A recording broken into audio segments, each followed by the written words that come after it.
నమస్కారం. Big debate ప్రత్యేక చర్చా కార్యక్రమానికి స్వాగతం.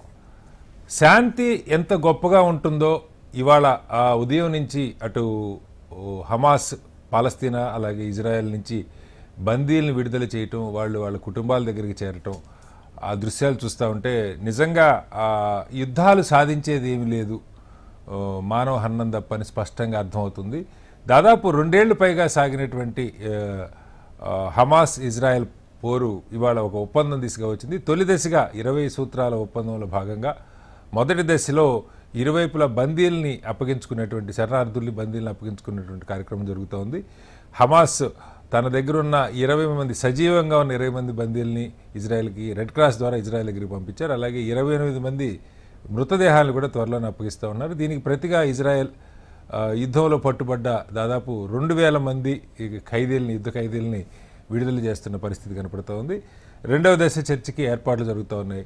ఈ ఎన్ఎంసీల మీద వాళ్ళు బిగ్ డిబేట్లో చర్చను చెప్పడం. చర్చలో మనతో పాటు డాక్టర్ జయప్రకాష్ నారాయణ గారు, లోక్సత్తా వ్యవస్థాపకులు జయప్రకాష్ గారు మనతో ఉన్నారు. అలాగే రియాజుద్దీన్ గారు, కాంగ్రెస్ పార్టీ సీనియర్ నాయకులు, అలాగే గ్రంథాలయ సంస్థ చైర్మన్, వారు కూడా మనతో జాయిన్ అవుతున్నారు. డాక్టర్ ప్రకాష్ రెడ్డి గారు, భారతీయ జనతా పార్టీ సీనియర్ నాయకులు, వారు కూడా మనతో జాయిన్ అవుతున్నారు. అలాగే లక్ష్మణ్ గారు, ప్రముఖ రాజకీయ సామాజిక విశ్లేషకులు, వారు కూడా మనతో ఉన్నారు. ముందుగా జేపీ గారు నమస్కారం. నమస్తే సార్. సార్, ఇది మీరు చూస్తుంటారు, ఆ విజువల్స్, ఫొటోస్ పత్రికల్లో వస్తూ ఉన్నాయి, టీవీల్లో. నిజంగా 2 ఏళ్ళు అసలు ఏం జరిగింది, ఎందుకు జరిగింది? ఆ గాజా స్ట్రిప్ అయితే భస్మీపట్నం అయిపోయింది, బూడిద తప్ప అక్కడ ఏమీ లేదు వాస్తవంగా. మొత్తం నేలమట్టం అయిపోయింది. 2 ఏళ్ల తర్వాత ఖైదీల్ని లేకపోతే బందీల్ని అప్పగించుకుంటున్నారు. ఏం సాధించినట్టు అన్నది ఒక అంశం అయితే, 2 మధ్యవర్తిత్వం ఒప్పందాలు చేసే ప్రయత్నం చేయడం ద్వారా ఎంత గొప్ప ఫలితాలు సాధించవచ్చు అన్నది కనపడుతుంది అనుకుంటా సార్. ఎలా అర్థం చేసుకోవాలి జేపీ గారు దీన్ని? శ్రీనివాస్, ఖచ్చితంగా ఇవాళ మనంతా సంతోషించాల్సిన రోజు. అద్భుతమైన ప్రగతి రేపొద్దు నుంచి కనిపించకపోయినా కూడా ఈ 2 ఏళ్లుగా మనం చూస్తున్నటువంటి ఈ జన నష్టం, ఆస్తి నష్టం, రక్తపాతం, మరి 2 ఏళ్లుగా అన్యాయంగా అమాయకులు, ఉగ్రవాదానికి బలైపోయిన వాళ్ళు, బందీ అయిన వాళ్ళు, కనీసం బలైన వాళ్ళని తిరిగి తీసుకురాలేకపోయినా కూడా బందీ అయిన వాళ్ళని తిరిగి కొంతమంది బతుకుల వాళ్ళు పంపించడం, ఆ మేరకు మనంతా సంతోషించాం. రెండోది, డొనాల్డ్ ట్రంప్ని అభినందించాలి. ట్రంప్ చాలా విషయాల్లో దొడుగు స్వభావం ఉన్న మనిషి. ఏ రకంగానో మనం ఆయన మెచ్చుకోవాలన్నా చాలా కష్టం. ఆయన పద్ధతి, ఆయన తీరు అంతా కూడా గందరగోళంగా ఉంటుంది. కానీ ఇక్కడ అరుదైనటువంటి పరిణతిని ప్రదర్శించాడు. ఆయన చూపెట్టినట్టు 20 స్తోత్రాల కార్యక్రమంలో ఒక దీర్ఘకాలపు రోడ్ మ్యాప్, ఇజ్రాయెల్ పాలస్తీనా వివాదానికి ఒక పరిష్కారం వెంటనే కాకపోయినా కూడా ఒక రోడ్ మ్యాప్ కనిపిస్తున్నది. సంతోషం ఏంటంటే అన్ని అరబ్ దేశాలు, తర్వాత చివరికి ఇరాన్ కూడా, మరి ఇస్లామిక్ దేశాల్లో కీలకమైనటువంటి టర్కీ, అందరూ కూడా దీన్ని స్వాగతించారు. రష్యా స్వాగతించింది. హమాస్ కూడా కాస్త అటు ఇటు అన్నా కూడా బాగానే ఉందండి, ఇజ్రాయెల్ బాగానే ఉందండి. కాబట్టి చాలా కాలం తర్వాత 1993-95 ప్రాంతాల్లో మీకు ఆస్లో అకార్డ్స్ అని, మరి ఎడ్జిక్ రబీన్ ఆయన పాపం ఆయన్ని దారుణంగా హత్య చేసేదాకా మంచి ప్రయత్నం కొనసాగింది 98లో కానీ. కానీ ఆ ప్రయత్నం అర్ధంతరంగా ముగిసిపోయింది. 2000లో క్యాంప్ డేవిడ్ సమ్మిట్లో గొప్ప అవకాశాన్ని బహుశా దారిపెట్టుకున్నారు. ఆ తర్వాత మళ్ళీ ఇజ్రాయెల్ కొంత ప్రయత్నం చేసింది. ఒక మంచి ప్రధానమంత్రి యాజిక్ షమీర్ అని చెప్పని, ఏరియల్ షమీర్, పాపం ఆయన అకస్మాత్తుగా పక్షవాతానికి గురైనాడు. దాంతో గట్టిగా చేసే అవకాశం ఉంటే అది పోయింది. ఈవేళ ఒక 20-25 ఏళ్ల తర్వాత మంచి అవకాశం దొరికింది. ఒక 5-10 ఏళ్ళు పడుతుంది ఒక దారి ఉండటానికి. కానీ కొంచెం విజ్ఞతతో వ్యవహరించినట్టయితే 2 పక్షాలు పరిష్కారం సాధ్యమవుతుంది. అంతేగాని తాబట్టిన కొంచెంటికి 3వ కాళ్ళు అన్నట్టయితే ఈ జరిగింది మళ్ళీ మళ్ళీ పునరావృతం ప్రమాదం ఉన్నది. ఆ సైకిల్ నుంచి, ఆ విషవాలయం నుంచి బయటపడాలి. మొదటి దశ నిజంగానే అంటే 1:100 రేషియో కనపడుతుంది సార్. అంటే 20 మంది ఇజ్రాయెల్ పౌరుల్ని వెనక్కి అప్పగిస్తే 2000 మంది పాలస్తీనా హమాస్ యుద్ధ ఖైదీలు. ఇప్పటిదాకా ఇదే తీరు జరిగింది. ఇప్పటిదాకా అన్యాయంగా ఉగ్రవాద చరిత్ర అక్టోబర్ 7 తర్వాత తీసుకుపోయినటువంటి బందీలని, ఈ హాస్టేజెస్ ని టెర్రరిస్టులు విడుదల చేసినప్పుడు దాదాపుగా 100కి 50 మందో 100 మంది విడుదల చేయాల్సి వచ్చింది. కొన్నేళ్ల క్రితం ఒక్క ఇజ్రాయలీ సైనికుడిని బంధిస్తే 1000 మందిని విడుదల చేశారు. వాళ్ళలో దారుణమైన హత్యాకాండకు పాల్పడ్డ వాళ్ళు, హత్యలు చేసిన వాళ్ళు, ఉగ్రవాదులు కూడా ఉన్నారు. ఉన్నారు. కాబట్టి మరి అది మనం అందరం కూడా అది మామూలు అనుకుంటున్నాం, కానీ కాదు. అందుకనే ఇజ్రాయెల్ గురించి ఆలోచిస్తున్నప్పుడు ప్రపంచంలో కొన్ని వర్గాలు చేసే వాదన వేరు, అక్కడ వాస్తవాలు వేరు. తప్పు ఒక పక్కన ఉందంటాం కదా, చాలా సంక్లిష్టమైన సమస్య. అంచేత సరే, దానికి ఇజ్రాయెల్ ఒప్పుకున్నది, ఇజ్రాయెల్ పౌర సమాజం ఒప్పుకున్నది ప్రస్తుతానికైనా కూడా ఏదో జరిగిపోతుంది. కానీ దీర్ఘకాలంగా గనక పరిష్కారం కావాలంటే కొంచెం ఆచరణాత్మకమైన ఆలోచన లేకుండా మనం ఏదో 50 ఏళ్ల క్రితం పిడివాదాన్ని చూస్తే ప్రయోజనం లేదు. రెండోది, రాజ్యాలు, రాజ్యాధిపతులు, లేకపోతే ఉన్నత స్థాయి నాయకులు ఏం చేసినా కూడా పాలస్తీనియన్ ప్రజల్లో, చిన్న పసిపాపల్లో కూడా, ముఖ్యంగా గాజాలో, చాలా మేరకు పశ్చిమ తీరంలో కూడా, జోర్డాన్ పశ్చిమ తీరంలో కూడా తీవ్రమైన కరుడు కట్టిన విషయాన్ని నింపే ప్రయత్నం చిన్నప్పటి నుంచి జరుగుతుంది. కాబట్టి అవతల వాడిని చంపటమే నా జీవిత లక్ష్యం అని చెప్పని లక్షలాది మంది అనుకుంటే, రాజ్యాలకు వచ్చి ఒక శాంతి ఒప్పందం కుదిర్చినా కూడా ప్రజల మధ్య శాంతి కూడా చాలా సుదీర్ఘమైన పోరాటం. అంతేగాని ఇది ఇంతటితో సమస్యపోయింది, శాంతి వర్ధిల్లుతుంది అనుకోవడం చాలా పొరపాటు. అదే సార్, ట్రంప్ గారు మాట్లాడింది కూడా ఒకటి కీలకమైన వ్యాఖ్యానం చేశారు. ఇరాన్ మీద దాడి చేసి ఇరాన్ని బలహీనపరచడం ద్వారా హమాస్ కొంత లొంగిపోయింది అన్నట్టుగా, అంటే లొంగిపోవటం అంటే ఒప్పందానికి వాళ్ళకి వేరే గత్యంతరం లేకపోయిందన్న వ్యాఖ్యలు కొన్ని చేశారు. మొదటి దశ వరకు బందీల బదలాయింపు వరకు బాగానే ఉంది సార్. రెండవ దశ కీలకంగా హమాస్ నిరాయుధీకరణ, అలాగే ఇజ్రాయెల్ వెనక్కి వెళ్ళిపోవటం పాలస్తీనా భూభాగం నుంచి. ఈ రెండు ఆచరణలో ఎలా ఉండే అవకాశం ఉంది జేపీ గారు? హమాస్ నిరాయుధీకరణకి హమాస్ సిద్ధంగా లేదు, కానీ అరబ్ దేశాలని ఈజిప్ట్ సైడ్ ఇవాళ జరుగుతున్నటువంటి ఆ సమ్మిట్ లో ఈ వివిధ దేశాల అగ్రస్థాయి సదస్సులో ఎవరు దానికి అధ్యక్షత వస్తుంది? డొనాల్డ్ ట్రంప్ తో పాటు అరబ్ దేశాల్లో అత్యంత ఈజిప్ట్ అధ్యక్షుడు. మరి ఇంకెవరు దానిలో పాల్గొంటున్నారు? మరి చాలా కీలకమైనటువంటి ఇస్లామిక్ దేశం, గతంలో కాలిఫేట్ కి స్థావరంగా ఉన్నది, నేటో దేశం. మరి టర్కీ, ఆయన అడ్డోగాన్ స్వయంగా వెళ్ళిస్తున్నాడు. రష్యా కూడా ఇది బాగుందంటున్నది. కాబట్టి ప్రపంచం అంతా కూడా, అరబ్ దేశాలతో సహా ప్రపంచం అంతా కోరుకుంటాం కూడా హమాస్ మాత్రం నిరాయుధీకరణ ఇష్టం లేదు. హమాస్ ఉండాలని చెప్పిన అరబ్ దేశాల్లో ఏ దేశమో కోరుకోవట్లేదు, ఒక ఇరాన్ తప్ప. అంచేత హమాస్ కనుక లొంగకపోయినట్టయితే ఖచ్చితంగా మరి వాళ్ళని ఏరివేయడం కోసం అని చెప్పని ఇజ్రాయెల్ అన్ని ప్రయత్నాలు చేస్తుంది, అమెరికా సహకరిస్తుంది, అరబ్ దేశాలు కూడా దానికి ఒప్పుకోవాల్సి వస్తుంది. ఎందుకంటే దీనిలో చాలా గందరగోళం ఉంది. ఇజ్రాయెల్ అక్కడ ఈ విషయాల్లో ఇరాన్ జోక్యం చేసుకోవడం అరబ్ దేశాలకు ఎవరికి ఇష్టం లేదు. రెండోది, షియాలు సున్నీలు, ప్రధానంగా అరబ్ దేశాల్లో ఉన్నది పాలస్తీనియన్లు సున్నీలు. ఏమో ఆ షియాల మద్దతుతో వచ్చినటువంటి ఒక సున్నీ బృందం, హౌతీ, వీళ్ళంతా కూడా షియా బృందం. కాబట్టి దీనిలో చాలా అంతర్గతమైనటువంటి రాజకీయాలు, కక్షలు, కార్పణ్యాలు ఉన్నాయి. అంచేత హమాస్ కనుక కాస్త దూరదృష్టితో ఒప్పుకున్నట్టయితే వాళ్ళకి సేఫ్ ప్యాసేజ్ ఇస్తాము, జరిగిపోయింది, మిమ్మల్ని మట్టిపెట్టం అన్నారు. అది లేదంటే రక్తపాతం అనివార్యం. Okay sir, right sir. మళ్ళీ వస్తాను మీ దగ్గర. రియాజుద్దీన్ గారు, ఎలా చూడాలి? అంటే రెండు మతాలు వేరు, విశ్వాసాలు వేరు, బట్ పక్క పక్కన కలిసి ఉండాల్సిన పరిస్థితి. శతాబ్దం పైగా ఈ గందరగోళం, ఒక యుద్ధ వాతావరణమే కొనసాగుతూ వచ్చింది. చాలా సంవత్సరాల తర్వాత, చాలా దశాబ్దాల తర్వాత మొట్టమొదటిసారి ఒక శాంతి ఒప్పందం లాగా కనపడుతోంది. అది వెంటనే ఫలితాలు వచ్చిందని ఎవరు అనుకోకపోయినా దీర్ఘకాలంలో దీనికి కావాల్సిన అడుగులు పడుతున్నాయా? ఎలా అర్థం చేసుకోవాలి? శ్రీనివాస్ గారు, మొట్టమొదటిసారిగా మిడిల్ ఈస్ట్ అంటే మధ్యప్రాచ్యంలో ఈరోజు ఖైదీలకి సంబంధించిన పరస్పర బదిలీ ఏదైతుందో దాన్ని మనం ఆహ్వానించాలి. ఇక్కడ శాంతి నెలకొల్పాలని మనం భావించాలి. ఇక్కడ నాగరికత గమనం అనేది అంతిమ లక్ష్యంగా శాంతియుత జీవనాన్ని కోరుకుంటుంది నాగరికత. ఎప్పుడైనా కూడా శాంతియుత సమాజంలో మాత్రమే మనం అభివృద్ధిని ఆకాంక్షించగలుగుతూ ఉంటాం. జీవితం లక్ష్యం బ్రతకడమే కదా, ఆ బ్రతకడాన్ని ఈరోజు ఛాలెంజ్ గా మారినప్పుడు ఖచ్చితంగా బ్రతుకుదేరు కోసం పోరాటాలు వస్తూ ఉంటాయి. ఇక్కడ కొన్ని కీలకమైన విషయాలు గుర్తుపెట్టుకోవాలి. మొట్టమొదటిసారిగా మనం ట్రంప్ ను అభినందిస్తూనే ఇరాన్ కు మనం జైజేలు పలకాలి. ఎందుకంటే ట్రంప్ గాని పక్కన ఇజ్రాయెల్ కు ఇరాన్ గుణపాఠం చెప్పింది. ఇంతకుముందు పెద్దలు జేపీ గారు చెప్పిన అభిప్రాయాన్ని నేను విభేదిస్తున్నాను. పాలస్తీనా ప్రజల జీవన హక్కు వారు ఒక బాధాకరమైన కామెంట్ చేశారు. చిన్నప్పటి నుంచి ఆ పాలస్తీనాల్లో చిన్న చిన్న పిల్లలకి విషం నూరిపోస్తూ ఉన్నారు. వాళ్ళకు వాళ్ళ భూభాగాన్ని తీసుకొని వాళ్ళ అక్కల్ని, చెల్లెల్ని, తల్లుల్ని చంపినప్పుడు ఖచ్చితంగా వాళ్ళు డెఫినెట్ గా వాళ్ళ మనుగడ కోసం పోరాటం చేస్తూ ఉంటారు. అదే సార్ అక్కడే అంటే యా ఓకే నేను వారికి వాళ్ళ పదమైన పదజాలం గుర్తుపెట్టుకో. ఇప్పుడు పాలస్తీనా అనేది వాళ్ళ జన్మభూమి, అది ఆ జన్మభూమిలో వాళ్ళకే నివాసం లేకుండా చేసినప్పుడు ఆ జన్మభూమి కోసం వాళ్ళు ఖచ్చితంగా పోరాటం చేస్తూ ఉంటారు. అంతకుముందు యాసర్ అరాఫత్ కు సంబంధించిన పోరాటాన్ని భారతదేశం గుర్తించింది. మొన్న కూడా మోడీ గారి సర్కార్ యుఎన్ఓలో పాలస్తీనా సొంత దేశాన్ని గుర్తించింది. నీకు ఒక దేశానికి సంబంధించిన స్వతంత్రవాదులు ఆ దేశానికి సంబంధించిన స్వతంత్రవాదులుగా కనిపించినప్పుడు వేరే దేశానికి వాళ్ళు దేశద్రోహులుగాను తీవ్రవాదులుగా కనిపిస్తూ ఉంటారు.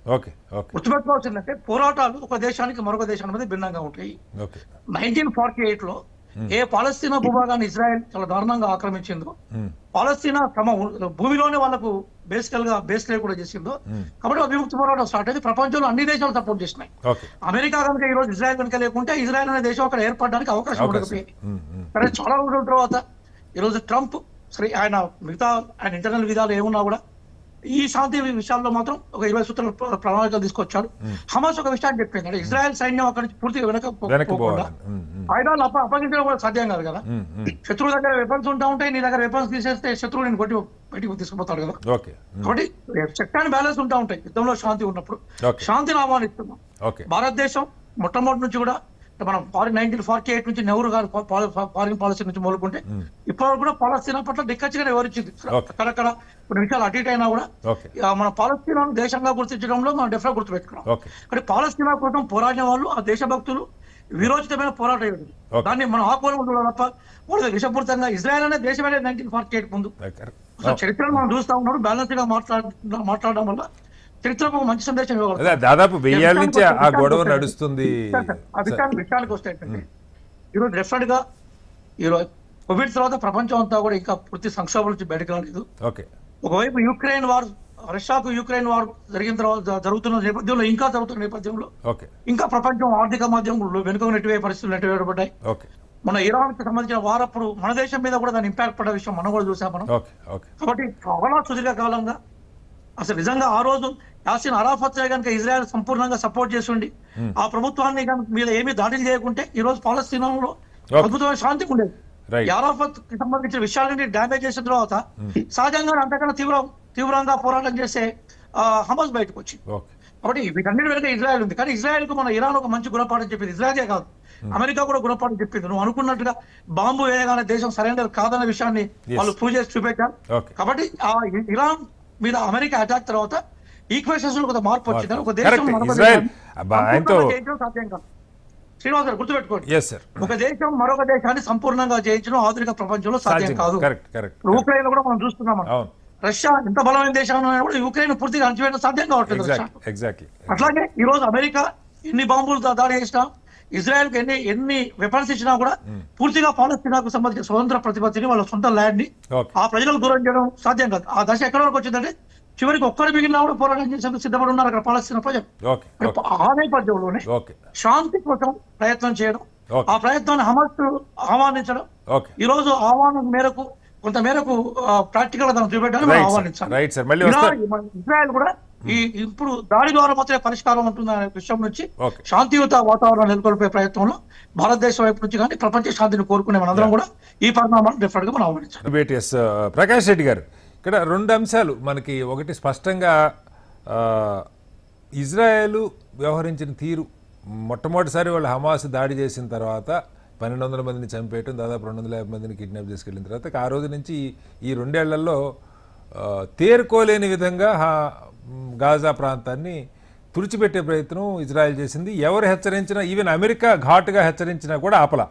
ఈ ఒప్పందం కుదిరే చివరి నిమిషం, ఈ ఒప్పందం ప్రాసెస్ స్టార్ట్ అయ్యా కూడా దాడులు చేసినది మనం చూసాం. ప్రపంచం అంతా ధిక్కరించినా సరే, వద్దన్నా సరే దాడి చేస్తానన్న తీరులోనే ఇజ్రాయెల్ వ్యవహరించింది. సరే, హమాస్ తిరుగుబాటు ఏ మేరకు చేస్తుందో, ఆఖరి మనిషి పోరాటం ఏం చేస్తాడో లేదో మనకు తెలియదు. కానీ ఇజ్రాయెల్ అయితే పూర్తిగా దాదాపుగా అణిచివేయగలుగుతూ ఉన్నది. సో ఈ బ్యాక్డ్రాప్లో ఇవాళ ఒక ఒప్పందం ఈజిప్ట్లో జరుగుతుంది. దానికి భారత ప్రధానికి కూడా ఆహ్వానం వచ్చింది. ట్రంప్ గారి అధ్యక్షతన జరిగే ఈజిప్ట్ అధ్యక్షతన జరిగే సమావేశంలో భారత ప్రధాని కూడా ఆహ్వానించారని చెప్పారు. అయితే ప్రధాని వెళ్ళట్లేదు, విదేశాంగ శాఖ సహాయ మంత్రి అటెండ్ అవుతున్నారని వార్త చూశాను. అంటే ఏంటి దీనిలో మనం ఎందుకు యాక్టివ్గా ఉండదలుచుకోలేదు అన్నది ఒక అంశం. ఉండదలుచుకోలేదా, లేదంటే నిజంగానే ప్రధానికి అవకాశం, ఒక చారిత్రాత్మకమైన ఒప్పందంగా ప్రచారం జరుగుతుంది. వాళ్ళు ఇజ్రాయెల్లో జెరూసలేంలో పార్లమెంట్లో ట్రంప్ గారికి దాదాపు 2.5 నిమిషాలు స్టాండింగ్ ఓవేషన్ ఇచ్చారు. ఆయనకి వాళ్ళు అత్యున్నత పురస్కారం ప్రపోజ్ చేశారు. రేపు నోబెల్ పీస్ ప్రైజ్కి కూడా ఇజ్రాయెల్ లీడ్ తీసుకొని ప్రపంచాన్ని అంతా ట్రంప్ గారికి నోబెల్ ఇప్పించే ప్రయత్నం చేస్తామని చెప్తూ ఉన్నారు. సో ఇలాంటి కాంటెక్స్ట్లో మనకు ఆహ్వానం ఉన్న అటెండ్ కాకపోవటం వెనక అంటే దీని సక్సెస్ మీద ఏమైనా అనుమానాలు ఉన్నాయా, లేకపోతే ఎలా అర్థం చేయాలి, వేరే కారణాలు ఏమైనా ఉన్నాయా? ప్రకాష్ రెడ్డి గారు సార్ మ్యూట్లో ఉన్నారు, ఒకసారి అన్మ్యూట్ చేయండి ప్రకాష్ రెడ్డి గారు. ముందు పెద్దలందరికీ నమస్కారం సార్, మీకు కూడా నమస్కారం సార్. నేను ముందు పాలస్తీన్ అంటే ఇజ్రాయెల్ గాజా ఈ కాన్ఫ్లిక్ట్ లో ఉన్నటువంటి శాంతి ఒప్పందాన్ని అందరం ప్రపంచం అంతా కూడా స్వాగతిస్తున్నాం సార్.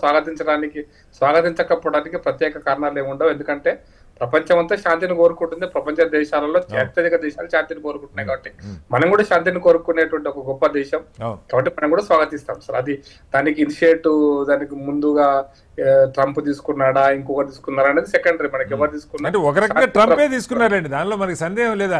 ఆయన నోబెల్ కోసం తీసుకున్నా దేనికోసం తీసుకున్నా నోబెల్ ప్రైజ్ రాని మనకేం అభ్యంతరం లేదు. కాకపోతే ప్రపంచంలో శాంతిని కోరుకునే వల్ల మనం కూడా ఒక శాంతిని కోరుకోవాలి. అయితే నేను డిఫర్ అవుతుంది ఇంత ముందు వారు చెప్పిన పెద్దలు కాంగ్రెస్ నాయకులు చెప్పిన పెద్ద డిఫర్ అవుతుంది ఏంటంటే సార్, పాలస్తీనా ఎస్ఆర్ అరాఫత్ కాలం నుంచి లేదా అంతకు ముందు కాలం నుంచి కూడా అంటే 2000 సంవత్సరాలు మరి ఇజ్రాయిలీ ప్రజలు ఇజ్రాయిలీ యూదులు ప్రపంచం అంతా తిరిగి వాళ్ళ జాతి కోసం వాళ్ళ దీనికోసం పోరాటాలు వాళ్ళు చేయకుండా ఎందుకుంటారు సార్? ఇప్పుడు 670 తర్వాత వచ్చినటువంటి ఇస్లామిక్ తీవ్రవాదం ఇంత ఉంటే మరి అంతకంటే ముందు 600-700 సంవత్సరాల క్రితం యూదులను తరిమి కొట్టి వాళ్ళని అక్కడి నుంచి పంపించిన తర్వాత వాళ్ళు ప్రపంచం మొత్తం మీద ఉన్నటువంటి యూదుల యొక్క ఈ మనం అంటే హిస్టరీలోకి పెద్దగా లోతుగా వెళ్ళడానికి టైం సరిపోతుంది. నేను చెప్తాను, రగిలే రక్తంలోంచి పుట్టినటువంటి దేశం ఇజ్రాయిల్ సార్. 700 సంవత్సరాల రగిలే రక్తంలోంచి పుట్టింది, 2000 సంవత్సరాల రక్తంలోంచి పుట్టి అంటే ఆ ఉప్పరిలోంచి పుట్టినటువంటిది ఇజ్రాయిల్ దేశం సార్. అందుకోసం దాని వాళ్ళ ఆవేశాన్ని కూడా మనం అర్థం చేసుకున్నప్పుడు మరి మనం కూడా దానికి వాళ్ళ యొక్క భారతదేశంగా ఇజ్రాయెల్ జెన్యూనా పాలస్తీనా జెన్యూనా అంటే శాంతి కావాలైతే కోరుకుందాం సార్. ఆ కూడా నేను అందుకోసం జేపీ గారు చెప్పినటువంటి పాయింట్ కరెక్ట్. ఎక్కడైనా సరే మానవత్వాన్ని గౌరవించి మానవత్వంతో బతకటం కోసం కావాల్సినటువంటి విద్యను చిన్నపిల్లలకు నూరిపోయాలి తప్పిస్తే ఆ దేశభక్తి నింపడం తప్పులేదు. ఎవరికైనా దేశభక్తి నింపుదాం, దేశం గొప్పదని చెప్పడం తప్పేం కాదు. కానీ ఇతర దేశాలను అంచాలా, అమానవీయంగా చంపాలి, ఈ దేశం కోసం మనం అమానవీయంగా మనిషి చంపాలనేటువంటి ఆలోచన రేకెత్తించడం చిన్నపిల్లల నుంచి అనేటువంటి విషయాల్లో మాత్రం నేను విభేదిస్తున్నాను సార్. ఆ అంశం అంతవరకు పరిమితం. ఏంటంటే అసలు ఈ ఇజ్రాయెల్ గాజా ఒప్పందం ఇజ్రాయెల్ అరాఫత్ గారి కాలం నుంచి కూడా ఇది చాలా చాలా చాలా సున్నితమైన అంశం, చాలా క్రిటికల్ ఇష్యూ. దాన్ని ప్రపంచం అంతా కూడా ఇది మొదటిసారి కాదు సార్. 2023లో గాజా తీవ్రంగా 1200 మందిని ఇంతకుముందు చెప్పారు, నవంబర్ అనుకుంటా తీవ్రంగా అంతకు ముందు కూడా ఎప్పుడు తక్కువ లేదు సార్. ఎప్పుడు ఇజ్రాయెల్ అనేటువంటి దేశము ఈ యొక్క పాలస్తీనా ఉన్నప్పుడు కానీ పాలస్తీనా మీద హమాస్ యొక్క ఆధిపత్యం వచ్చినప్పుడు కానీ అప్పటి నుంచి కూడా ఇది ఒక పెద్ద కాన్ఫ్లిక్ట్ గా ఉంది సార్. వాతావరణం మొదటి నుంచి ఉంది. అయితే నేను అక్కడికే వస్తాను సార్. మీరు అడిగిన ప్రశ్నకు సమాధానం ఏంటంటే ఇజ్రాయెల్ విషయంలో మీరు అమెరికా అనుసరిస్తున్న విధానం కావచ్చు, లేదా ప్రపంచ దేశాలు అనుసరిస్తున్న విధానాలు కావచ్చు, లేదా తాలిబాన్ల విషయంలో ఆఫ్ఘనిస్తాన్ తాలిబాన్ల విషయంలో కూడా అమెరికా రష్యాలు రెండు బలపైన దేశాలకు ఉన్నప్పుడు అనుసరించిన విధానం కావచ్చు, ఇవన్నీ కూడా తమ దేశాల యొక్క అవసరాల కోసం చేస్తున్నాయి తప్పిస్తే మన దేశం అవసరం అనేటువంటిది పెద్దగా చూడటం లేదు సార్. నేను అదే చెప్ప పాయింట్. అందుకోసమనే నేషన్ ఫస్ట్ అనే కాన్సెప్ట్ వచ్చినప్పుడు మీకు కాంగ్రెస్ పార్టీ ఎప్పటికప్పుడు ఊసరవీలు రంగులు మారుస్తుందని చెప్పి కంప్లీట్ చేశాను సార్. నేను 1979లో ఇజ్రాయెల్ అప్పటి ఇజ్రాయెల్ ప్రపంచం గుర్తించారు, చాలా దేశాలు గుర్తించాలి, భారతదేశం గుర్తించలేదు. 79లో ఇజ్రాయెల్ ప్రధానమంత్రి భారతదేశానికి వచ్చాడు సార్. ఇజ్రాయెల్ ప్రధానమంత్రి భారతదేశానికి వచ్చినప్పుడు మొరార్జీ దేశాయ్ గారు ప్రధానమంత్రి, అప్పుడు అటల్ బిహారీ వాజ్పేయి గారు విదేశాంగ శాఖ మంత్రి, బాంబే ఒక హోటల్లో సీక్రెట్ గా కలిశారు. అది అయిపోయింది, ఆ చర్చ అయిపోయింది, అది క్లోజ్ అయిపోయింది. ఆ తర్వాత 83-84లో ఇందిరాగాంధీ ప్రధానమంత్రి అయిన తర్వాత ఈ విషయాన్ని భారత పార్లమెంటులో మళ్ళీ నంపుతున్న భారత పార్లమెంట్ రేకెత్తించి ఇక్కడ కూడా ఏంటంటే దీన్ని మతం కోసం వాడుకుంటే ప్రయత్నం జరుగుతున్న సార్. పాయింట్ అది నేను చెప్పాలనుకున్న పాయింట్ అది. ఇక్కడ కూడా మత ఘర్షణ రెచ్చగొట్టడానికి పాలస్తీనా అంశము లేదా అరాఫత్ అంశం, అందుకోసమనే హమాస్ ని ప్రపంచ దేశాలన్నీ తీవ్రవాద దేశాలుగా అత్యధిక దేశాలు గుర్తించినప్పుడు భారతదేశంలో ఉన్నటువంటి కొంతమంది పెద్ద మనుషులు హమాస్ తో కలిసి ఒప్పందం మాట్లాడుకునే రోజులు, ఎందుకంటే భారతదేశంలో తీవ్రవాద అడ్డాగా హమాస్ సరే మళ్ళీ చెప్తాను సార్, హమాస్ అనే తీవ్రవాద సంస్థను మొత్తం మట్టు పెట్టేదాకా అంటే ఒక శాంతి ఆ లెక్కకు వస్తే కాదు సార్, ఆ లెక్క వస్తే ఇప్పుడు తాలిబాన్లతో నిన్న ఢిల్లీలో చర్చలు జరుగుతున్నాయి. నేను అందుకోసం 2 నాలుకల ధోరణి అనే దాన్ని ఎక్స్ప్లెయిన్ చేయడానికి చెప్పాను సార్. తాలిబాన్ల విషయం ఒక అంశం అయితే హమాస్ విషయంలో మనం ఇంకో అంశంలో ఎట్లా మాట్లాడుతున్నాం సార్. హమాస్ ఒక రకంగా ట్రీట్ చేస్తాం, తాలిబాన్ ఇంకో రకంగా ట్రీట్ చేయడం వాళ్ళు మాట్లాడేవారు కదా, మనం కూడా చర్చ. నా ప్రశ్నకి మీరు ఆన్సర్ చేయాలి. ఒక ప్రశ్న మిమ్మల్ని అడిగింది అంటే మనం ఎందుకని మనకు ఆహ్వానం వచ్చినా వెళ్ళలేదు దాన్ని.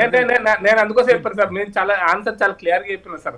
నేషనల్ ఇంట్రెస్ట్ ఫస్ట్ అయినప్పుడు అమెరికాను, రష్యాను, లేదా ప్రపంచ దేశాలు, ఈజిప్ట్ లేకపోతే మిగతా మన గల్ఫ్ దేశాలు, ఈ మధ్య కాన్ఫ్లిక్ట్ లో మనం పెద్ద తలదూర్చాల్సిన అవసరం లేదు సార్. ఇదేదో వాళ్ళు శాంతి నేను అనుకుంటున్నా అంటే ఏంటంటే సార్, ఇది తాత్కాలికమైనదే. శాశ్వతంగా శాంతి నెలకొనాలంటే భావజాలంలో ఆయా దేశాల ప్రభుత్వాలు, ఆయా దేశాలను పరిపాలిస్తున్న రాజ్యాంగ భావనలో మార్పు రావాలి. మనం ఆలోచించాలి. మళ్ళీ వస్తాను మీ దగ్గర. క్విక్ గా రియాజ్ గారు మీ పాయింట్ చెప్పండి, లక్ష్మణ్ గారి దగ్గరికి వెళ్తాను. మీరు 2-3 సార్లు అబ్జెక్ట్ చేయబోయారు, క్విక్ గా చెప్పండి. పెద్ద చరిత్రలో మనకి 1 అవర్ లో లోతుగా చరిత్రను అయితే అధ్యయనం చేయలేవు రియాజ్ గారు. సరే మీ పాయింట్ మీరు చెప్పండి. ఇప్పుడు శ్రీనివాస్ గారు, మెసపోటోమియా నాగరికత ఏదైతే మధ్యప్రాచ్యంలో ఉందో, బాబిలోనియన్ నాగరికత, యూదులు అరబ్బులు కలిసి శాంతియుతంగా జీవనం సాగించిన కొన్ని వేల సంవత్సరాల చరిత్ర ఉంది అక్కడ. చాలా కాలం వరకు వాళ్ళు హ్యాపీగా ఉన్నాం. 2వ ప్రపంచ యుద్ధంలో హిట్లర్ ఏదైతే వాంటెడ్లీ ఐడెంటిఫై చేసి ఎక్కడైతే యూదులను తప్పడం మొదలు పెట్టాడు, అప్పుడు వాళ్ళు మళ్ళీ వెనక్కు రావడం మొదలు పెట్టారు. దయచేసి గుర్తుపెట్టుకోండి, అరబ్బులు యూదులు వేల సంవత్సరాలు కలిసి ఆ ప్రాంతంలో జీవించారనే ఒక సత్యాన్ని మిత్రులు ఇప్పుడు ఎవరైతే అన్నారో ఆయన వారు ఒకసారి దాంట్లో పేరు చూస్తే మంచిగా ఉంటుందని నా అభిప్రాయం. నెంబర్ 1. నెంబర్ 2 ఏంటంటే 1948 లో ఇజ్రాయెల్ ఏర్పడింది. ఎంతమంది ఇజ్రాయెల్ వాళ్ళు బిజినెస్ కి సంబంధించిన ఇష్యూస్ లో రకరకాల కోణాల్లో అక్కడి నుంచి వాళ్ళు వెళ్ళిపోయినారు. 48 లో వచ్చినప్పుడు వెనక రావడానికి ప్రధానమైన కారణం అంటే నాజీయిజం. మేమే ప్రపంచంలో గొప్ప వాళ్ళు, మమ్మల్ని మించిన వాళ్ళు ఎవరూ లేరనే నాజీలు యూదులను భయంకరంగా చెప్పిన సందర్భంలో మళ్ళీ వాళ్ళు వెనక్కి వచ్చే సందర్భం. వెనక్కి వచ్చినప్పుడు కూడా యుఎన్ఓ అనేది కనుక అప్పుడే కనుక క్లియర్ గా క్లారిటీతో రోల్ ప్లే చేసినప్పుడు ఇది ఉండకపోయింది. అప్పుడు సామ్రాజ్యవాద దేశాలు కూడా బ్రిటన్ కానీ అమెరికా కానీ ఇజ్రాయెల్ ను నిలబెట్టే ప్రయత్నం చేశాయి. ఆ నిలబెట్టే ప్రయత్నం అరబ్బుల మద్దతు నిలబెడితే ఇది కాన్ఫ్లిక్ట్ ఉండకపోయేది. నేను ఇంటర్నేషనల్ రిలేషన్స్ లో I got MPhil, I got gold medal. అనేక దేశాలు తిరిగినాను. ఇక్కడ గుర్తుపెట్టుకోవాల్సిన విషయం ఏంటంటే ఒక దేశం మరొక దేశానికి తీవ్రవాదంగా కనిపించవచ్చు, కానీ ఆ దేశంలో వాళ్ళ సొంత పోరాటంలో కనిపించవచ్చు. ఏదైనా కూడా శాంతి రావాలని ప్రయత్నం చేయాలి. అరబ్బులు యూదులు శాంతియుతంగా జీవించాలని ఒక చరిత్ర తెలుసుకున్నప్పుడు విద్వేషాలను పెంచే వాళ్ళకి విద్వేషాల మీద చలి కాకుండా విద్వేషాల మీద భారత ప్రభుత్వం కూడా ఉంటే మన డిగ్నిటీ ఇంకా పెరిగేదనేది మీ అభిప్రాయం. లక్ష్మణ్ గారు మొత్తంగా ఇవాళ జరుగుతున్నటువంటి పరిణామాలు అందరూ వెల్కమ్ చేస్తున్నారు.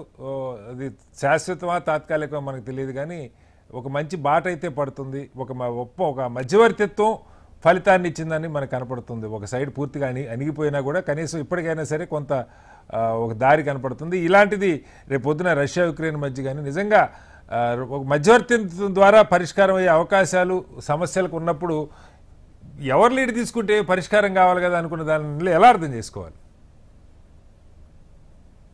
లక్ష్మణ్ గారు మీకు పెద్దలకి నమస్తే. చెప్పండి సార్. ఒక శుభ పరిణామం, అది ఎలాంటి అనుమానాలకు స్థానం లేదు. ఈ సానుకూలమైనటువంటి పరిణామం మరింత వేగంగా పశ్చిమాసియాలో సుస్థిరతను, గాజాలో అలాగే ఇజ్రాయెల్లో కావచ్చు, పాలస్తీనా మిగిలిన భాగాల్లో కావచ్చు సుస్థిరమైన అభివృద్ధిని, శాంతిని తీసుకొచ్చేటువంటి వైపున అడుగులు పడాల్సినటువంటి అవసరం. అంతర్జాతీయ సమాజం అందరూ కూడా ఇజ్రాయెల్ యొక్క దుడుకుతనాన్ని, పోకడలని నిరసించింది, ఖండించింది. ఇటీవల ఐక్యరాజ్య సమితిలో నెతాన్యాహు మాట్లాడడానికి ప్రయత్నం చేయగానే లేవగానే అందరూ వాకౌట్ చేశారు. అసలు అంతా కూడా ఖాళీ. ఎస్, అంటే ఎంత అంతర్జాతీయ సమాజం వారిని అసహించుకుంటున్నదో ఆ ఘటన స్పష్టంగా తెలియజేసింది.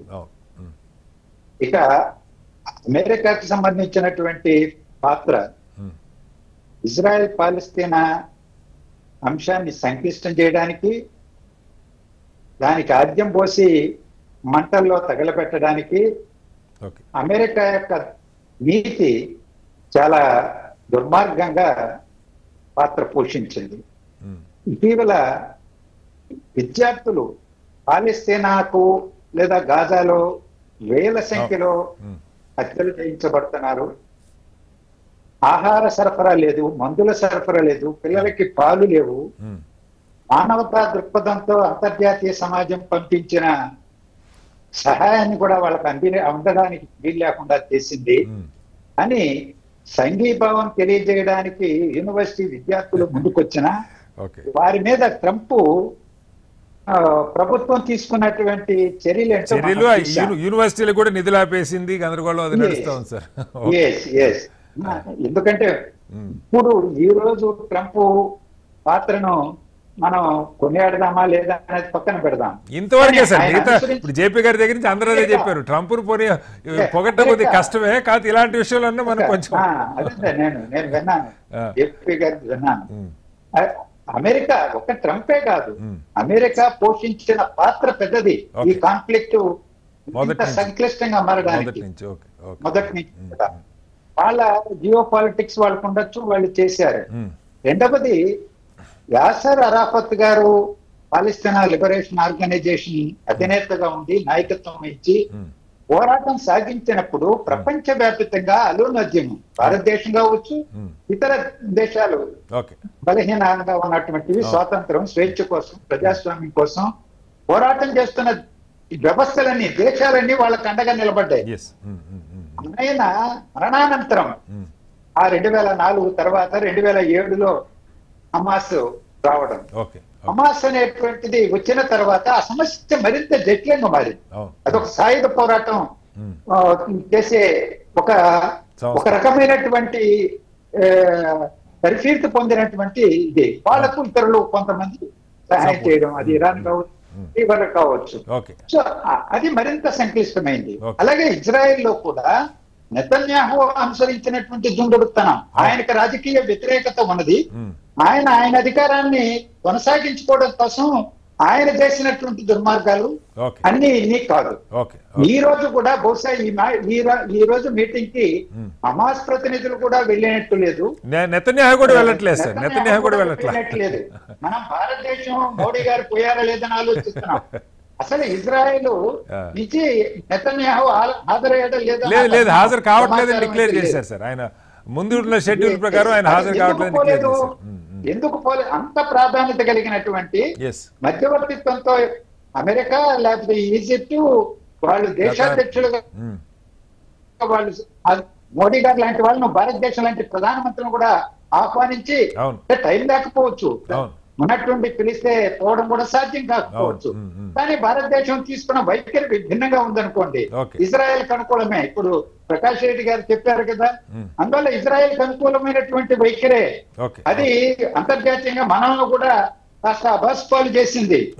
ఈ మధ్య కాలంలోనే ఐక్యరాజ్య సమితి తీర్మానానికి మద్దతు ప్రపంచ దేశాలు ఏ విధంగా ఇచ్చాయో, లేకపోతే ఐరోపా ఖండాలు కూడా వివిధ దేశాలు ఏ విధంగా పాలిస్తానాన్ని గుర్తించిందో, ఇవన్నీ కూడా ఒక వాతావరణాన్ని ప్రపంచంలో తీసుకొచ్చి పెట్టాయి. అది ఇజ్రాయెల్ ని, అమెరికాను ఆ వైపున ఆలోచించి ఈ సమస్యానికి పరిష్కారం చూపెట్టకపోతే వాళ్ళ ప్రతిష్ట కూడా ఇంకా గంగపాలయ్యేటువంటి పరిస్థితి వచ్చింది అనేది కూడా మనం గమనంలో పెట్టుకోవాలి. ఈ పరిణామం శుభ పరిణామం, ఇది ముందుకు సాగాలి, వేగంగా సాగాలి. అక్కడ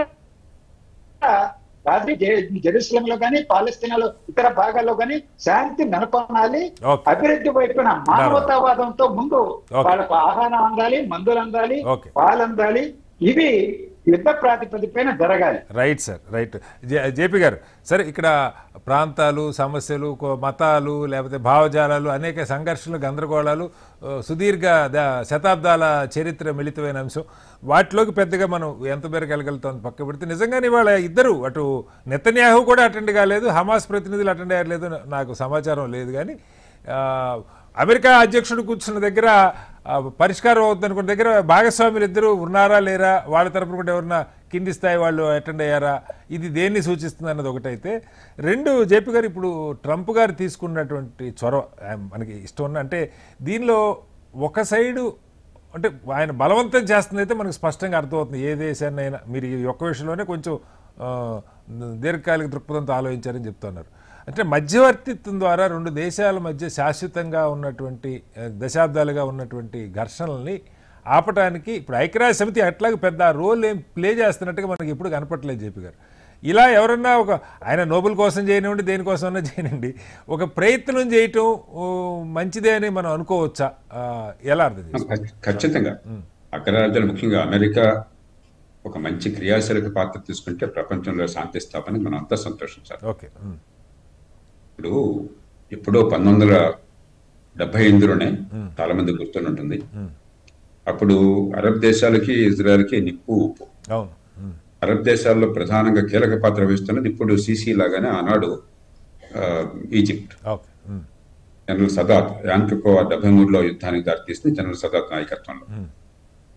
అప్పుడు ఆనాడు 1978లో జిమ్మీ కార్టర్ వీరిద్దరిని తీసుకొచ్చి అన్వర్ సదాత్ని, ఇది ఈజిప్ట్ అధ్యక్షుడిని, ఆనాటి మితవాద పక్షం చాలా తీవ్ర అతివాదంగా, మెనాఖిన్ బీగిన్ చాలా అతివాదం కింద లెక్క ఆయన. ఈ లిక్విడ్ పార్టీ, ఏ పార్టీలో అయితే ప్రస్తుతం ఈనాడు నెతన్యాహు ఆ పార్టీ మొట్టమొదటిసారి అధికారంలోకి వచ్చింది, ఆ నాయకుడు, వాళ్ళిద్దరితో శాంతి ఒప్పందం కుదిరింది. ఎవరికి సదాత్ని చంపేశారు. 1978లో శాంతి ఒప్పందం కుదిరితే 1981లో సదాత్ని చంపేశారు. మరి అంతగా అంటే శాంతి కోసం వాళ్ళు ప్రాణాలు వదిలేసుకున్నారు రెండు పక్కల. అట్లాగే 1993లో మరి ఆనాడు అధ్యక్షుడు ఇజ్రాయెల్ ప్రధానమంత్రి ఎజిక్ రాబిన్, ఆయన కూడా ఒక సైనిక జనరల్, మితవాద పక్ష నాయకుడు. ఆ విశ్వసనీయతతో ఆయన శాంతి ఒప్పందం కోసం అరాఫత్తో కలిసేసరికి ఆయన చంపేశారు. ఇజ్రాయెల్లో ఆర్థోడాక్స్ జ్యూస్ ఉంటారే, ఆయన వాళ్ళు అసాసినేట్ చేశారు. 1995లో ఆయన చంపేశారు. అలాగే ఏరియన్ షారాన్ ఇందాక చెప్పాను, ఆయన కూడా మితవాద పక్షం నాయకుడు. 2006లో విశ్వ ప్రయత్నం చేశారు, ఆయన గాజా నుంచి బయటకు వచ్చింది. బహుశా ఆయన ఏకపక్షంగా వచ్చాడు గాజా నుంచి. ఏకపక్షంగా అలా తప్పుకోకుండా ఉంటే అసలు ఈ హమాస్ చేతుల్లో గాజా పడితే అది పాలస్తీన్లకు అంత నరకం తప్పేది. ఆయన సదుద్దేశంతో బయటకు వచ్చాడు. ఇజ్రాయలీ సెటిల్మెంట్స్ ఉంటే వాళ్ళని బలవంతంగా తీసుకొచ్చాడు బయటికి. ఆ దురదృష్టం కొద్దీ ఆయన మరి 2006లో పెరాలసిస్ గురయ్యాడు, వెజిటబుల్ అయిపోయినాడు. 2006 జనవరిలో, 2005 డిసెంబర్ జనవరిలో అయిపోయేసరికి, లేకపోతే ఆయన ఉన్నప్పుడు శాంతి లేదు. కానీ చాలా వెనకాల బోర్డంత చరిత్ర ఉన్నది. రెండు దేశాల్లోనూ కూడా ముందు చూపగల నాయకుడు, గత చరిత్ర ఎట్లా ఉన్నా కూడా శాంతియుతంగా సయోధ్య తప్ప వేరే మార్గం లేదని గుర్తించారు. కాబట్టి వాళ్లే గుర్తించాక మనకు అసలు వేరే సందేహం ఎక్కడ ఉంది? రెండు దేశాలకి శాశ్వత శాంతి కావాలి, ఇద్దరు ఉనికిని ఒకరి ఉనికిని మనకు గుర్తించాలి, రెండు దేశాల పరిష్కారం కావాలనే విషయం అనుమానం లేదు.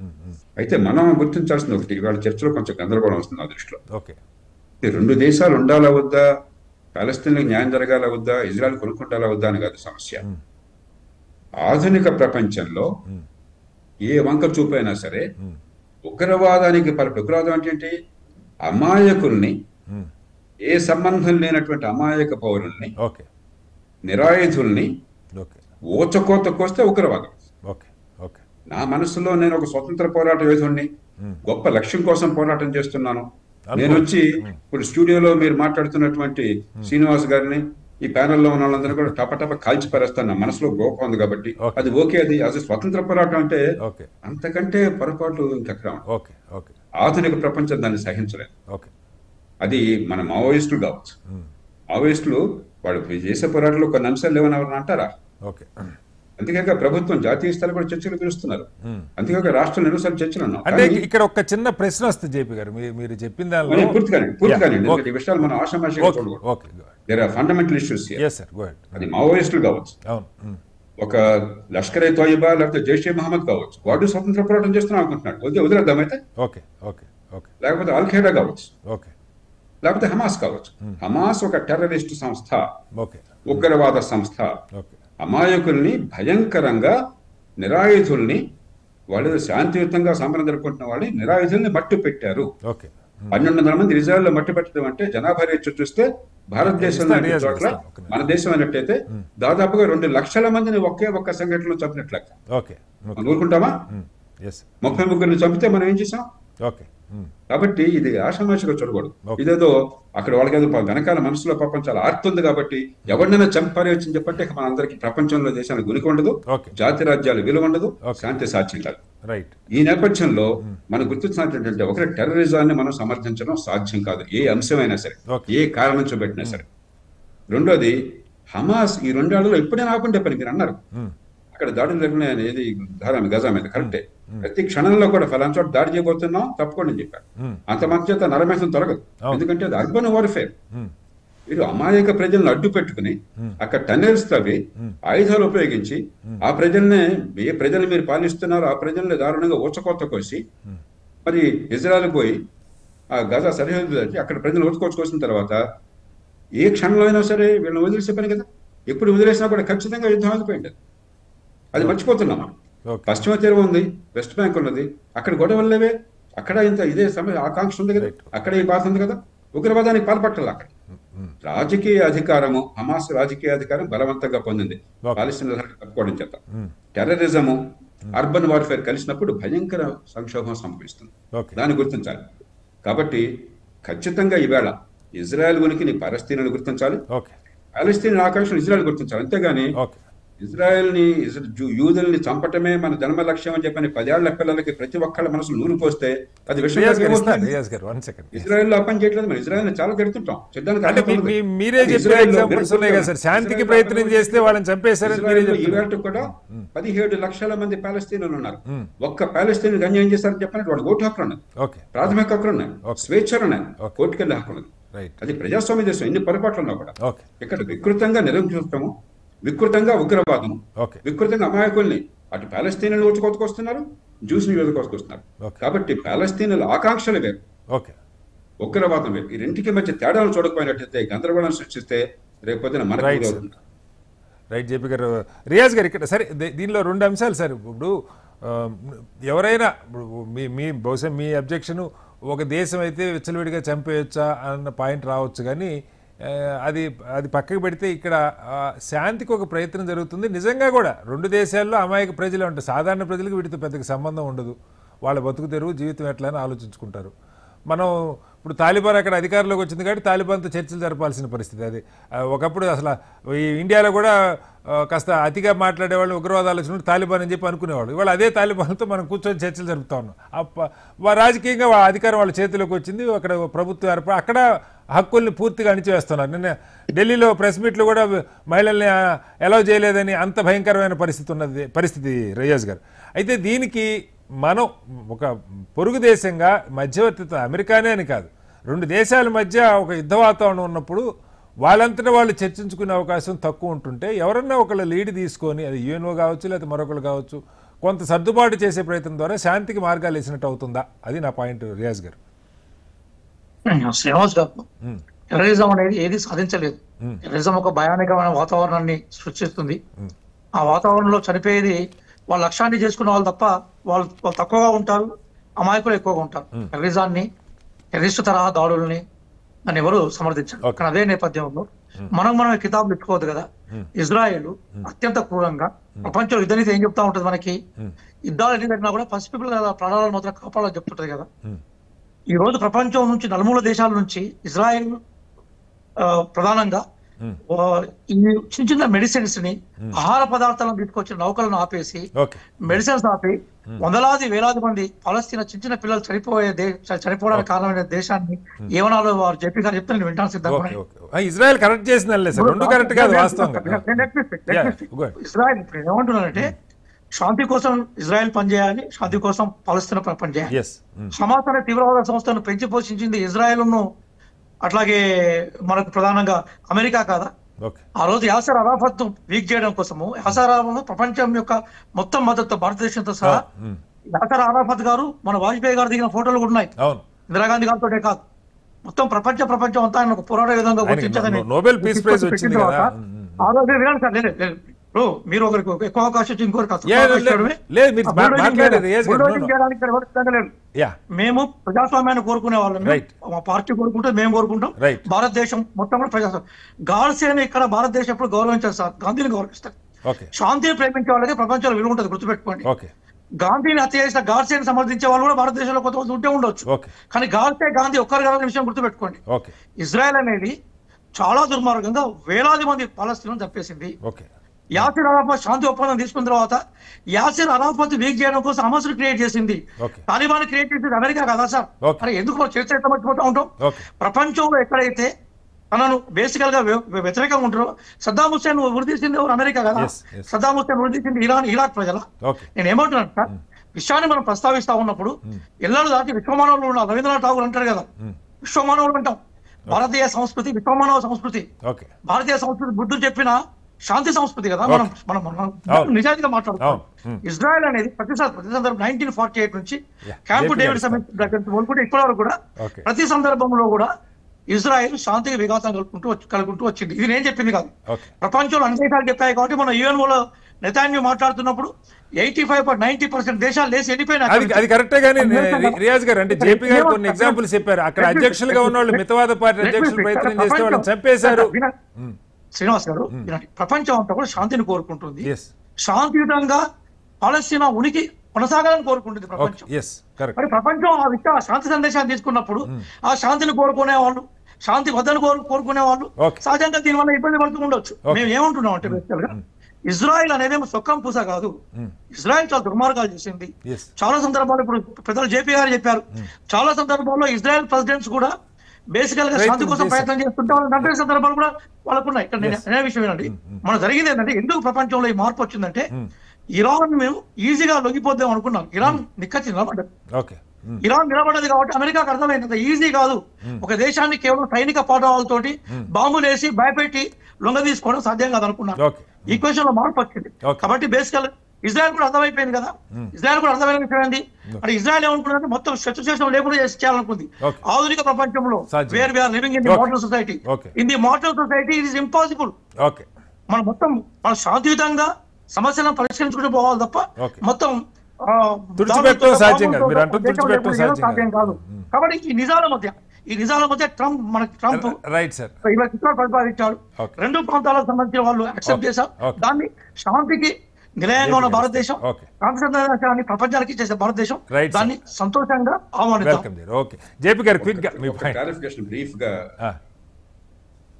ప్రపంచం అందరికీ తెలిసిన విషయం ఏంటంటే, హమాస్ ని సృష్టించింది, ఆయుధాలు ఇచ్చింది, వెనకాల నడిపింది 100% ఇరాన్. కాబట్టి చరిత్రను మనం అమెరికాను మరొకళ్ళు హమాస్ సృష్టించాలనేది ఏ రకంగా దానికి ఆధారాలు లేవు. హమాస్ కావచ్చు, హెజ్బుల్లా కావచ్చు, హౌతీస్ కావచ్చు, ముస్లిం బ్రదర్హుడ్ కావచ్చు, ఈ 4 కూడా వాళ్ళకి స్ట్రాటజిక్ కాన్స్ లో భాగంగా ఇరాన్ ఏ కారణంగా మంచి వచ్చాడో వాళ్ళు నిర్ణయం తీసుకున్నారు. దానికి ఆ దేశ ప్రజలు మూల్యం చెల్లిస్తున్నారు, ప్రపంచం మూల్యం చెల్లిస్తుంది. కాబట్టి మనకి చాలా ద్వేషం ఉండొచ్చు అమెరికా అంటేనే.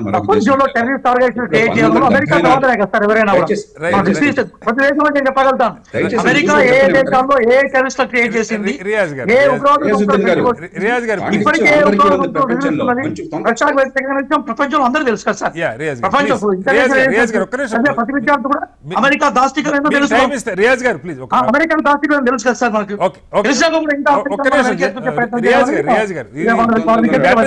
తేలాంశం కాదు జేపీ గారు, ప్లీజ్ కంక్లూడ్ చేయండి.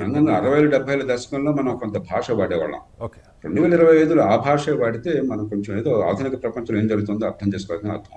Okay, right. ప్రకాష్ రెడ్డి గారు, ఫైనల్గా సరే, ఈ చారిత్రక అంశాలు ఏమైనా ఇప్పుడు 2 దేశాల మధ్య ఒక శాంతి కనీసం తాత్కాలికంగా అయినా నెలకొనే పరిస్థితి కనపడుతుంది. ఏ దేశానికి దేశం చెడ్డది ఉండదు, ఏ దేశానికి దేశం మంచిది ఉండదు. శాంతి కోరుకునే వాళ్ళు ఉంటారు, మితవాద పార్టీలు ఉంటారు, భయంకరమైన అతివాదులు ఉంటారు. శాంతి అంటే గాంధీ దగ్గర నుంచి మొదలు పెడితే శాంతి అంటే చంపేసే మనస్తత్వం ఉన్న వాళ్ళు ప్రతి సమాజంలో ఉంటారు. బట్ మనం కోరుకోవాల్సింది ఒక శాంతియుత వాతావరణం ఉండాలి ప్రపంచంలో, ఆర్థికంగా ఎదగాలన్న దానిలో ఇది అటువైపు అడుగులు పడతాయి అనుకోవచ్చా? సార్ ఇప్పుడు మీరు ఒక పాయింట్ చెప్పారు, జేపీ గారు చెప్పిన దాన్ని కొనసాగింపో చెప్తాను సార్. నేను 2002 అనుకుంటా సార్, ఇజ్రాయెల్ నుంచి ఒక 7 రాజకీయ పార్టీల యొక్క యువ ప్రతినిధులు ఇండియాకి వచ్చారు సార్. నేను ఆ మీటింగ్ హైదరాబాద్ లో వాళ్ళకి సంబంధించినటువంటి మన భారతదేశంలో ముఖ్యంగా అప్పటి ఆంధ్రప్రదేశ్ లో ఉన్నటువంటి రాజకీయ పార్టీలతోటి నేనే సమావేశం ఏర్పడించాను. ఉస్మా యూనివర్సిటీ ఏమంటారు ఠాగూర్ ఆడిటోరియం, యూనివర్సిటీ ఐసిఎస్ఆర్ హాల్లో నేనే మీటింగ్ పెట్టాను సార్. రాజకీయ పార్టీలను ప్లస్ మన ఇజ్రాయెల్ యొక్క రాజకీయ పార్టీలతో సమావేశం పెట్టాను. అప్పుడు కూడా అంతకు ముందు జరిగిపోయింది కదా, అమెరికా మీద దాడి జరిగింది కదా, ఆ దాడి తర్వాత జరిగినటువంటి కొన్ని సంఘటనల్లో. ఎందుకు చెప్తున్నా అంటే సార్, మనం ఎప్పుడు శాంతిని కోరుకుంటున్నాం, ఇజ్రాయెల్లో శాంతి ఉండాలని కోరుకుంటున్నాం, పాలస్తీన్లో శాంతి ఉండాలని కోరుకుంటున్నాం. కానీ దీన్ని మతవాదం కోసం, ఓట్ల కోసం ఈ దేశంలో కూడా రెచ్చగొట్టినటువంటి పరిస్థితులు ఉన్నాయి సార్. నేను హమాస్ అనేటువంటి తీవ్రవాద సంస్థగా గుర్తింపబడి తీవ్రవాద సంస్థ అనేటువంటి అంశాలు ఉన్నప్పుడు అదే సమయంలో హైదరాబాద్ ఎంపీ కూడా వాళ్ళతో హమాస్ తో సంబంధం కాదు. ప్రకాష్ రెడ్డి గారు ఇక్కడ పాలకులు, ప్రకాష్ రెడ్డి గారు ఒక క్వశ్చన్ అడుగుతాం మిమ్మల్ని. ఇప్పుడు పాకిస్తాన్ లో 2 బలూచిస్తాన్ లిబరేషన్ ఆర్మీ వాళ్ళు ఒక యుద్ధం చేస్తున్నారు, దేశం సపరేట్ కావాలని. మనకి పాకిస్తాన్ తో పడదు కాబట్టి అక్కడ 2 వైపులా చంపుకుంటున్నారు. పాకిస్తాన్ ఆర్మీ చంపుతుంది, బలూచిస్తాన్ మనం సపోర్ట్ చేస్తా ఉన్నాం. అది తీవ్రవాద సంస్థగా కనపడదు కదా. అంటే పాలకులు ఎలాగో బెలూచిస్తానా లేకపోతే తిబ్బెత్ ఇష్యూవా, ఇంకొక ఇష్యూవా, లేక ప్రపంచంలో చాలా ఉన్నాయి. తిబ్బెత్ ఇష్యూ కూడా ఇష్యూ ఎప్పటికీ భారతదేశంలోనే ధర్మశాలలో తిబెట్ యొక్క ప్రభుత్వం ఉన్నదని గుర్తిస్తున్నాం మనం. దాంట్లో పోవడం లేదు సార్, దాంట్లో పోవడం లేదు. ఏంటంటే ప్రపంచంలో శాంతి నెలకొనాలంటే మనం మతం పేరు మీద రెచ్చగొట్టేటువంటి పనులు మానేయాలి. ఏ మతం అయినా కూడా ఎవరి విశ్వాసం వాళ్ళది, విశ్వాసం వ్యక్తిగతమైంది, విశ్వాసం వాళ్ళది. ఆ విశ్వాసం కోసం ఎవరైనా ఉండొచ్చు కాదు. మతం పేరుతో రెచ్చగొట్టే రాజకీయాలు మానుకోవాలంటారు. దాని పేరు మీద జేపీ గారు ఒక స్పష్టమైన పాయింట్ చెప్పాడు సార్. 2 దేశాల మధ్య యుద్ధాలు కాదు, అమాయక ప్రజలను అమాయకంగా చంపుతున్నప్పుడు అది ఉగ్రవాదం అవుతుందండి. ఉగ్రవాద కార్యక్రమాలు ఎట్లున్నా, ఏ రూపంలో, తాలిబాన్ రూపంలో ఉన్నా, హిజ్బుల్ ముజాహిద్దీన్ రూపంలో ఉన్నా, భారతదేశంలో ఇంకొక రూపంలో ఉన్నా, ప్రపంచంలో ఎక్కడ ఏ రూపంలో ఉన్నా వాటికి వ్యతిరేకంగా మనం నిలబడాలనేటువంటి మన భారతదేశం యొక్క నిర్ణయం సార్. దానికి అనుగుణంగానే మనం పాలిస్తానని గుర్తించినాం. అదే సందర్భంగా మనం ఇజ్రాయెల్ తో కూడా సత్సంబంధాలు మెయింటైన్ చేస్తుంది భారతీయ జనతా పార్టీ ప్రభుత్వం. అటు వాజ్పేయి గారు ఉన్నప్పుడు కానీ ఇప్పుడు మెయింటైన్ చేస్తుంటే, సత్సంబంధాలు కొనసాగిస్తుంటే దాన్ని మతం కోసం వాడుకునేటువంటి ఈ రోజుకి అంతర్జాతీయానికి జాతీయ రాజకీయాల్లోకి రావద్దు సార్. ఒకసారి లక్ష్మణ్ గారు, టైం తక్కువ, ఎవరు లక్ష్మణ్ గారు కంక్లూడ్ చేయండి. సరే, ఈ రకరకాల అభిప్రాయాలు, చరిత్రని చూసే కోణాలు ఇవన్నీ రకరకాలుగా ఉంటాయి. కానీ నా ప్రశ్న, చాలా సందర్భాల్లో ఈవెన్ మనం కూడా అది వివాదాస్పదం కావచ్చు, కానీ భారత్ పాకిస్తాన్ మధ్య ఒక శాంతి కావాలని మనం కోరుకుంటా ఉన్నాం. దశాబ్దాలుగా, శతాబ్దాలుగా కుదరట్లేదు, 3వ పక్షానికి అసలు అవకాశం లేదంటున్నాం. ఇప్పుడు అంటే ఇది ఏదో అమెరికా వచ్చి చేయాలని కాదు సార్, అసలు అలాంటి ఆలోచన ఏదన్నా ఇప్పుడు 2 దేశాల మధ్య, రష్యా ఉక్రెయిన్ కావచ్చు, లేకపోతే మరొక చోట కావచ్చు, ఒక ప్రయత్నం జరిగి కొంత శాంతి, కారణాలు ఏవైనా ఉండొచ్చు. అసలు అంటే ఇలాంటిది మనం అసలు ఆ చర్చలోకి రానివచ్చా, లేకపోతే అంత అవకాశం లేదు, ఇద్దరి మధ్య చర్చలతోటే పరిష్కారం కావాలని మనం అనుకోవచ్చు క్విక్గా? లక్ష్మణ్ గారు. భారత్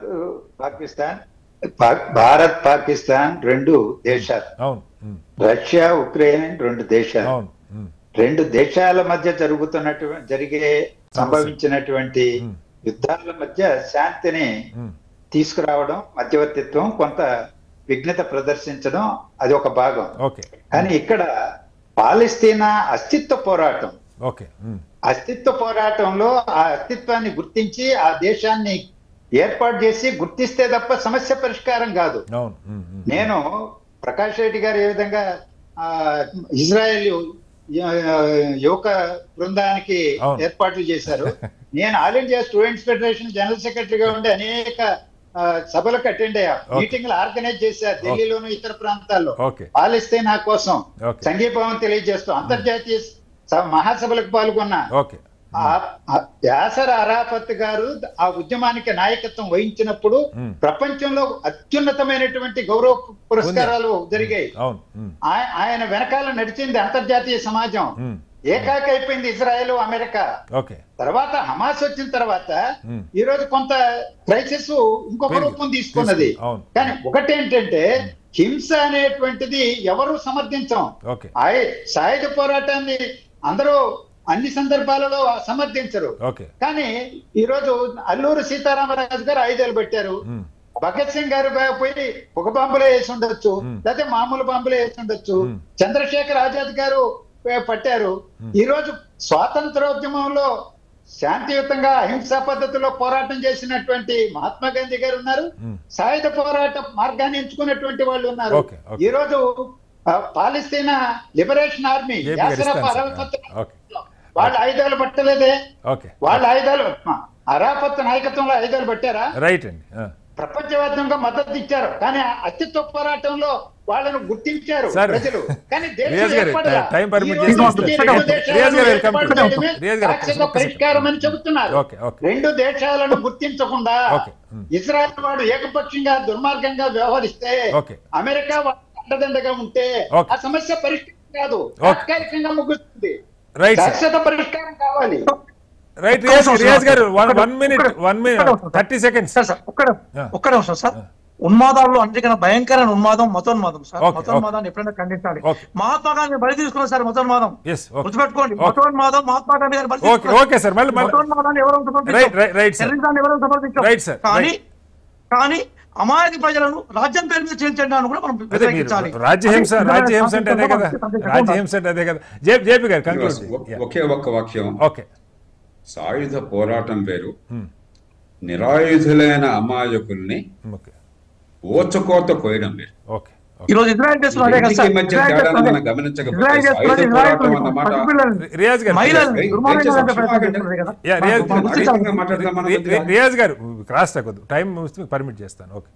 శాంతియుతంగా సంబరాలు జరుపుకుంటున్న అమాయకుల్ని వేలాది మంది నిరాయుధులను ఓచకోత కోయడం సాయుధ పోరాటంగా భావిస్తే అంతకంటే ప్రపంచానికి ప్రమాదం మనకు నాకు ఏమాత్రం సందేహం లేదు. అంటే అదర్ సైడ్ ఒక్క ప్రశ్న సార్, అదే అంటే మీరు రిపీట్ లేదండి, దీనిలో మిగతా ఏదైనా కావచ్చు. There cannot be destruction of ordinary innocent peaceful civilians. ఏ కారణం కావచ్చు. కారణం వల్ల అని చెప్పంటే మీరు ఆల్ఖైడాను ఒప్పుకోవాలి. నేను కారణం ఆ దాడిని ఎవరు సమర్థించట్లేదు సార్. అట్ ద సేమ్ టైం నిరాయుధుల్ని కావాలని చంపడానికి కారణం వెతికితే ప్రపంచం ప్రమాదంలో పడుతుంది. జేపీ గారు ఒకటే ప్రశ్న. ఖచ్చితంగా ఆ దాడిని అయితే ఇక్కడ ఉన్న అందరూ హమాస్ చేసిన దాన్ని అందరూ ఖండిస్తున్నారు. మనం ఏం చేద్దాం ఆలోచిద్దాం. ఆ విషయంలో మీరు దీని దాన్ని లింక్ పెట్టుకోకండి అంతే. These are 2 different issues. Okay. నేను మిగతా కోరేది ఖచ్చితంగా అక్కడ 2 రాజ్యాల సొల్యూషన్ కావాలి, పాలస్తీన్ హక్కులను కాపాడాలి, స్వేచ్ఛ రావాలి, ప్రజాస్వామ్యం రావాలి. అవన్నీ ఎవరు కాదంటారు. కానీ ఏ వంకైనా సరే నిరాయుధుల్ని అమాయకుల్ని ఓచకోత కోయడాన్ని ప్రత్యక్షంగా పరోక్షంగా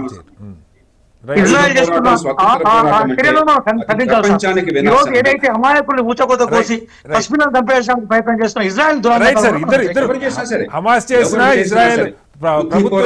ఎవరు చేసినా సరే అదొకటి. రైట్ సార్, టైం అయిపోయింది. మొత్తంగా గత 2 ఏళ్లుగా ఇజ్రాయెల్ హమాస్ మధ్య జరుగుతున్న దానిలో 2 వైపులా తీవ్రమైన తప్పులు ఉన్నాయి. హమాస్ తీవ్రవాదుల్ని అమాయక ప్రజలు చంపడం ఎంత ఇబ్బందికరమైన పరిస్థితి. అదేవిధంగా ఇజ్రాయెల్ పదే దాడి చేసి అక్కడ దానికి 10 రెట్లు అమాయక ప్రజలు చనిపోయిన సందర్భం ఉంది. అది ఒక రాజ్యంగా చేసింది. ఇది ఒక రాజ్యంలో ఒక సంస్థగా, ఒక ఉగ్రవాద సంస్థగా చేసినటువంటి పరిస్థితి. అయితే మొత్తానికి చరిత్ర అనేక నేపథ్యాలు, అనేక దీని వెనుక రాజకీయ కోణాలు, మతపరమైన అంశాలు, జాతుల పరమైన అంశాలు ఉన్నప్పటికీ ఒక శాంతికైతే దీర్ఘకాలకు పరిష్కారం కావాలన్న ప్రయత్నం జరుగుతుంది. అన్నిటికంటే కీలకమైంది నిరాయుధుల్ని అమాయకుల్ని అకారణంగా ఎవరు ఎక్కడ ఏ రూపంలో చంపినా, అది ప్రభుత్వాలైనా స్వచ్ఛంద సంస్థ తీవ్రవాద సంస్థలైనా మరొకరైనా దాన్ని ప్రపంచం అంతా ముక్తకంఠంతో ఖండించాలన్నది కీలకమైన అంశం. శాంతి వర్ధిల్లాలని కోరుకుందాం. చర్చలో పాల్గొన్న జేపీ గారికి, రియాజుద్దీన్ గారికి, అలాగే ప్రకాష్ రెడ్డి గారికి, లక్ష్మణ్ గారికి ధన్యవాదాలు. ఇది వాళ్ళ బిగ్ డిబేట్. రేపు మరోస్తే మళ్ళీ కలుద్దాం. నమస్కారం.